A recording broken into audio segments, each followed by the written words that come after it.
Hey, what's up? I'm Ian, and I have some IDS ideas for you. First off, I have my students do almost everything in Google Slides. It's way easier for me. It's easier for them to keep everything organized, to grade it. So I like doing things in Google Slides, labs, practicums, etc. Another thing that another teacher at my school started doing this year is making video tutorials for the labs. Those have been very helpful for students who need more time than what we give them in class.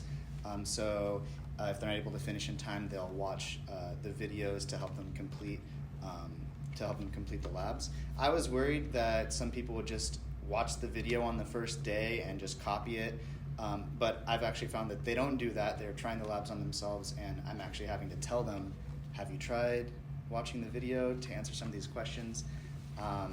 So those have worked out pretty well. I keep a list of all the codes that we've used from the labs online that the students can access whenever they want, and it has the codes with like generic things like data equals file, and then it also has an explanation of what the code does, and then it has an example with the file filled in, like an example that they could try in RStudio. This year I started giving more RStudio quizzes, just like quizzes about the important things that I know are going to be coming up in RStudio or in the labs later, just to make sure that everyone knows what they're doing with those, because I found that a lot of students will fake stuff or copy stuff and it's the middle of second semester, and I'm like, what? You don't know how to give a file, make a new name for a file or whatever? Like, I don't know. So that always really bothered me. So I give more quizzes, and then the kids who don't pass the quizzes, I just keep bugging them until they come in for like tutoring before school or something like that to help them out with that.